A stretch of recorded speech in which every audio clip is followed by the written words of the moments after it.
Change your perception of what you're looking at, and everything changes. Hey, my name is Giorgio Janis, and this is the How to Do Life podcast.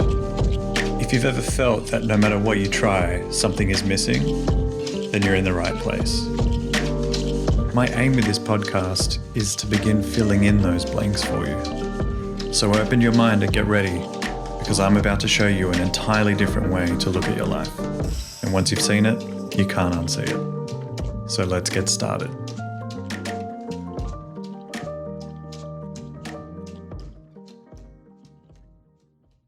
All right, welcome to today's episode. Now, it's going to be an interesting topic because this was something that I was discussing with a client on a recent one-on-one session. And what was coming up for him, which is really interesting, is confusing feelings about how to create success in his life. Now, this is something a lot of people wrestle with, understandably. In Western society, success is a huge metric. Now, everybody's own version of success is dramatically different from one another, but success is a huge component of what most people focus on. Now, for him, specifically, success was about growing the business he was a part of and making sure that revenue kept growing and that it would continue to develop and expand over the years as they were hitting different checkpoints and goals. But the way in which he assumed that he was able to create the success is what I started questioning, because he had developed a lot of beliefs around what exactly that had looked like. Now, he had subscribed to the notion that in order to be successful, you had to start your day before everybody else. You had to get up at 4:30 or 5 a.m., get your day started, start going through emails long before anybody else does, get into the team communication long before anybody else does, get your reading done while everyone else is sleeping, and your morning routine, meditating, certain rituals in terms of water you drink and different supplements you take and so on, meditating, stretching, yoga, a gym workout. Now, that was all to try and get ahead of everything and then start the daily routine of meetings and the rest of the day of actually getting work done from 7:30 a.m. onwards. And I questioned him on this. I said, well, where did you get these ideas? And he said, well, it's popular in the entrepreneurial world. It's popular with the 5 a.m. club. It's popular in terms of what other experts are selling at different seminars and workshops, books, programs, and so on. But he continued to tell me how he was incredibly fatigued throughout the day and he would need to rely on energy drinks or caffeinated beverages or sometimes like sugary foods just to kind of help him kick up the energy and keep going. And this would happen throughout the day in the afternoons, and he would feel wiped out by the end of the day, completely exhausted, and then get into bed, fall asleep and sleep really deeply, but only because of how tired he was, not because he was feeling rested. And he would wake up the following morning feeling really heavy, feeling exhausted, and he would get back into it. And he was doing this day after day after day. So I asked him, what would happen if you actually stopped that routine? What would happen instead of waking up at 4:30 or 5 a.m.? What would happen to your day if you started your day at 7 a.m. or 7:30 a.m.? Now, that was really quite challenging for him to wrap his head around because he was so used to the routine he had created, assuming that that's what was going to lead him to his success. But then I asked, well, based on what you've been taught, you seem to understand that having this kind of a morning routine and waking up this early is what leads you to your success. But you're copying what has worked for other people. Does that necessarily mean that it's specifically going to work for you? And he said, well, why wouldn't I? Why wouldn't this work for me? Why wouldn't I be able to create the success that these people have had through these morning routines and these daily rituals and their early wake up times and so on. And so my question to him was, well, what about all the people throughout history who didn't wake up at 4:30 or 5 a.m. but were still successful, that still achieved something, that still contributed to humanity and had some kind of an influence? So what about those people? Do we just write them off because they didn't have these strict early wake ups and specific routines that followed throughout the day? This is the thing. We come into this notion that there's only one real path to success. But that's not true. And I'm not even talking about defining what success means to you personally. I'm talking about how to achieve it and what it takes to create the success, right? Sometimes we misassociate and give too much value and weight to tactics and not enough to the thinking behind it. These people who have been successful throughout history, who wake up early and have these very specific routines, were successful not because they had these routines, but because they were honoring their unique approach to life. And they were leaning into that as opposed to subscribing to the common thinking of everybody else. They were finding what their thing was, their genius, and they were just leaning into that. And they found that they would wake up naturally at 5:30, 5 a.m. And so instead of trying to sleep through that period, they would just honor it, get up and utilize that time. That doesn't mean that that's what you should be doing.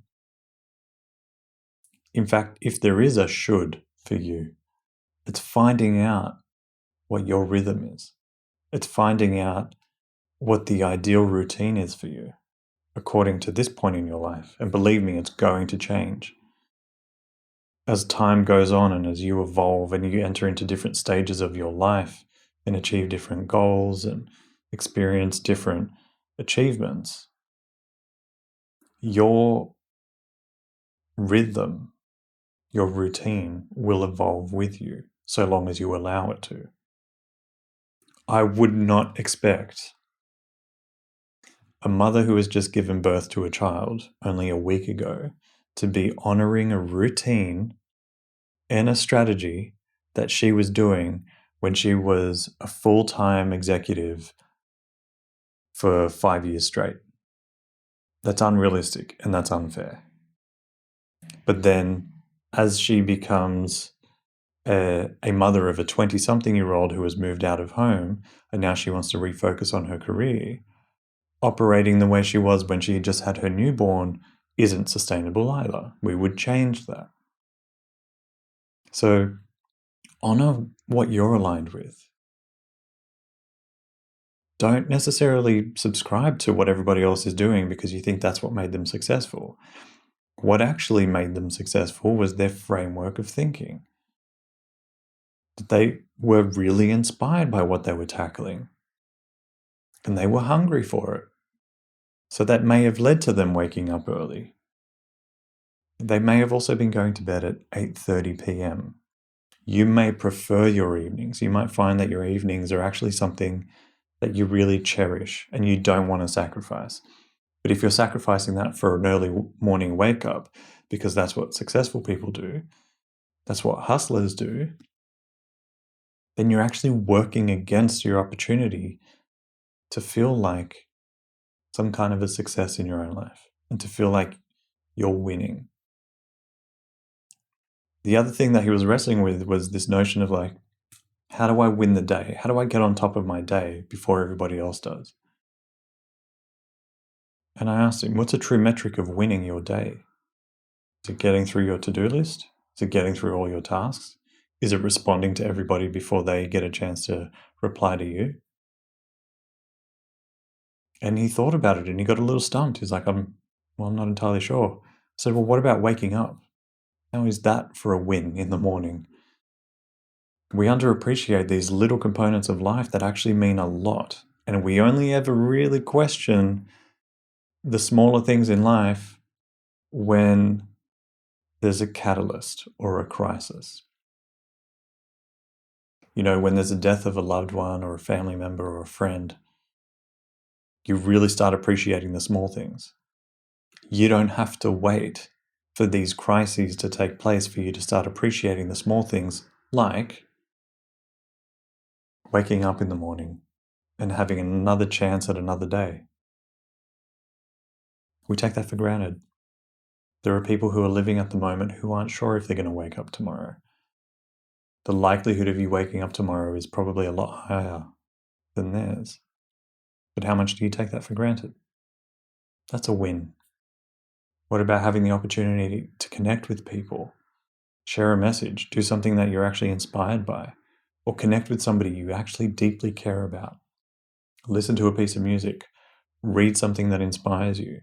You have these all these different opportunities, and they're all micro moments. They're not hours at a time, but it's all these different little things that can mean something to you, that can make you feel like you've won the day.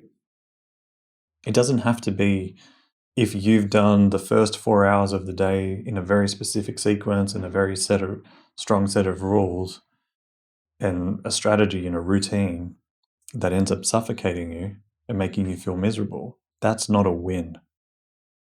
You're not going to get to the end of your life looking back saying, I'm glad my morning routine was as strict and as intense as what it was.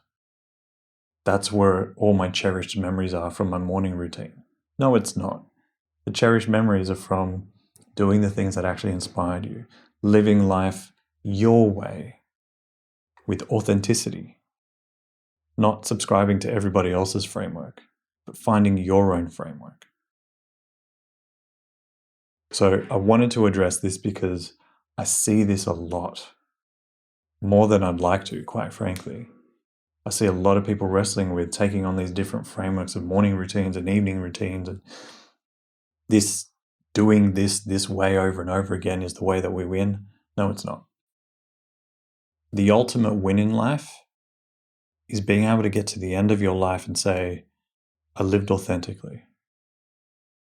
That's the win. That's the win of a lifetime, as far as I'm concerned. So if you can find a way to structure your day in a way that is authentic to you at this point in your life, which will change as your life changes, if you're able to maintain authenticity to the best of your ability as you go through life, then as far as I'm concerned, in my eyes, you are much more of a winner than any billionaire, multi-million-dollar entrepreneur or influencer or celebrity. You've achieved more in my eyes than they have. So I really hope that you take some kind of insight away from this about authenticity and creating the life that you're inspired by.